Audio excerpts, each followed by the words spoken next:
O ano do Grêmio começa de uma forma bem melancólica. Depois de perder o atacante Luis Soares, que representava 90% do ataque, o nosso vice de futebol, Antônio Brum, o dentista, comentou que o Grêmio não necessitava de tantos reforços, já que o time vinha de uma segunda colocação no Campeonato Brasileiro no ano passado e tinha perdido apenas um jogador do time titular. E sério, o time só conseguiu isso por causa desse monstro aqui. Olha os números que o Soares teve, mesmo estando com o joelho tudo arregaçado. Mas enfim, não vamos entrar em muitos detalhes e nem julgar muitas pessoas. A gente começou o gauchão com o JP Galvão de centroavante, era o nosso cara titular. E bom, no nosso primeiro jogo, para variar, perdemos para o Caxias por 2-1. A questão é que depois desse jogo, a gente engatou uma série de vitórias no gauchão. Foram 5 vitórias seguidas. Porém, o time não convencia. Estavam totalmente dependentes do Soteldo, que fazia milagres com algumas jogadas individuais em alguns jogos. Após essa sequência, tivemos também o primeiro Grenal do ano. E para variar, com esse time que não mostrava um bom futebol, a gente acabou perdendo por 3-2. Até poderia ter sido pior se a gente parar para analisar bem os fatos. E aqui também vai um spoiler do ano. A gente não conseguiu ganhar no ano de 2024 nenhum Grenal. O ano inteiro sem vencer os caras. Agora o grande fiasco do ano mesmo começa quando a gente vai jogar a final da Recopa Gaúcha contra o São Luís. Por algum motivo, o Grêmio decidiu ir com os reservas, jogadores da base e nem o Renato viajou para lá. Foi só o Cigar que ficou no comando do time. E pensa num jogo feio, cara. Gramado judiado. E o resultado não poderia ser diferente. Perdemos de 2-0 e deixamos de levantar uma taça, mesmo que fosse apenas uma taça de Recopa Gaúcha. Foi um fiasco total perder para o time do São Luís. Pelo menos, no gauchão, tudo terminou normal, que nem tá nos últimos anos. O Inter mais uma vez não chegou na final, ficou com medo de nos enfrentar, e sendo assim, após um primeiro jogo de 0-0 lá em Caxias, contra o Juventude, na Arena, a gente fez nosso dever de casa e ganhamos de 3-1 de virada. Assim, mantendo a sequência de 7 títulos consecutivos no gauchão. A fase da Libertadores eu nem vou entrar muito em detalhes, porque fizemos jogos horríveis no início, tipo na estreia contra o The Stronger lá na altitude, e também contra o Huachipato em plena arena do Grêmio. Esse segundo jogo foi um absurdo de fiasco. O time simplesmente tomou os 2 contra-ataques, tomou o gol e não conseguia reagir. Assim a gente perdeu esses 2 jogos, tanto contra o Stay Stronger e o Huachipato, por 2-0. Após esses jogos também a gente teve a estreia do Brasileirão contra o Vasco. E para variar, perdemos também. Fala sério, o Grêmio nunca leva o Brasileirão a sério. Sempre tem chance ali de somar bastante pontos e não dá a mínima. Somamos um ponto e outro na sequência do campeonato, mas o que marcou mesmo o mês de abril foi um jogaço de muita gara e raça contra o Estudiantes lá na Argentina, válido então pela Libertadores.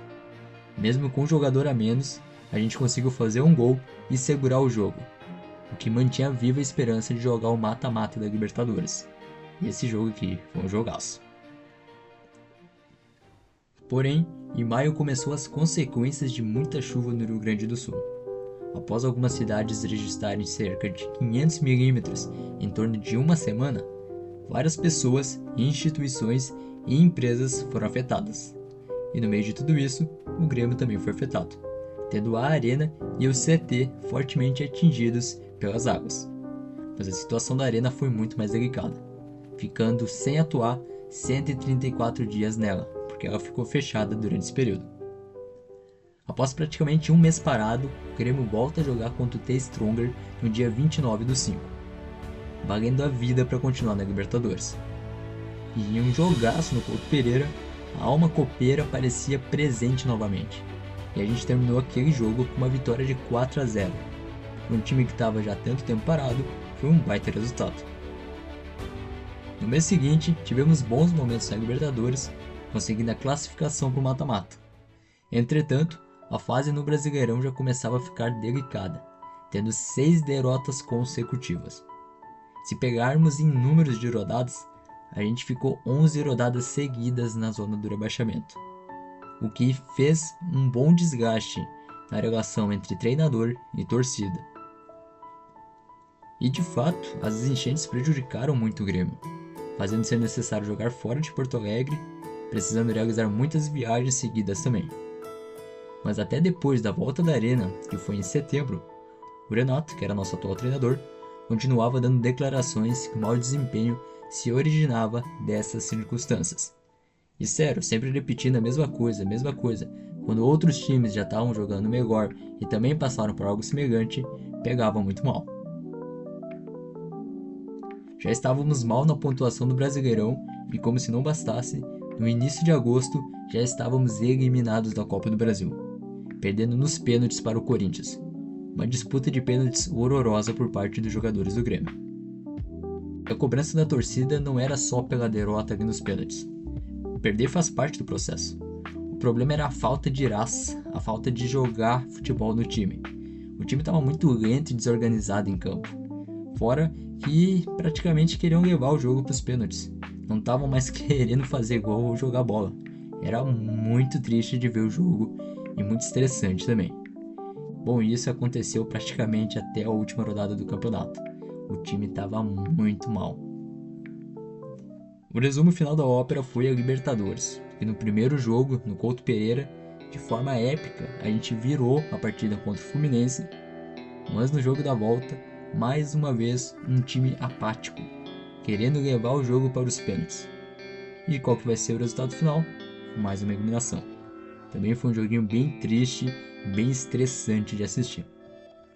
A partir daí, a única coisa que nos restava era o Brasileirão, com o objetivo de não ser rebaixado e quem sabe sonhar com uma Sul-Americana. E aqui eu nem vou entrar em detalhes dos jogos, porque eu vou lembrar alguns pequenos fiascos. Porque, como exemplo, a volta na Arena, que a gente acabou perdendo de virada no último minuto contra o Galo, contra o Atlético Mineiro. E esse jogo aqui era para tirar até o último fio do cabelo. Foi muito estressante. Fora também aquela derrota em casa para o Criciúma. E empates seguidos com times que vinham com desempenho pior que o Grêmio, como Juventude, Fluminense e até naquele momento o Cruzeiro já estava contestado. Foi sufoco até o final, porque faltando 3 rodadas para acabar o campeonato, ainda tínhamos chance de cair, e o time não apresentava nenhuma melhora. E olha, eu comecei a acompanhar o futebol de perto por volta dos meus 10 anos de idade. E o futebol do time do Grêmio jogado nesse ano aqui de 2024 facilmente entra entre os piores desempenhos que eu já vi de um time jogando. Era todo o jogo sofrendo pressão para qualquer adversário.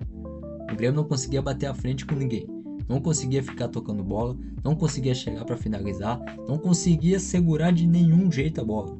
Era só bola para o adversário e só sofrendo pressão. Era incrível como era todo jogo a mesma coisa.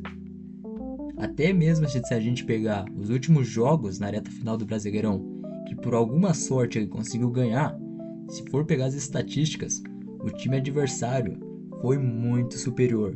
Posse de bola, finalização, controle de jogo, realmente era um joguinho pior que o outro. E na minha visão, apenas 2 nomes foram destaque na reta final e que salvaram o Grêmio de cair. Para mim, pessoalmente, Brett White e o Marquezinho. Marquezinho fazendo milagres na parte defensiva, defendendo muitos chutes, incrivelmente. E o Brett White sempre brigando lá na frente, fez bastante assistências também, conseguiu marcar alguns gols, o que nos livrou bastante. Agora tem outros caras aí que não dá pra nem comentar muito, né? Sem esses dois aí, o final do ano seria bem triste. E bom, essa é a minha opinião sobre o ano de 2024 do Grêmio.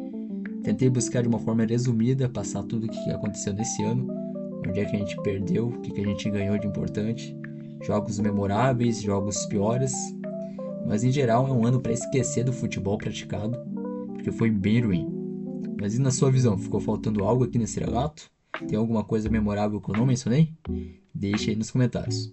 Fora isso, curtem o vídeo, se inscrevam no canal para não perder os próximos conteúdos. Forte abraço e até mais!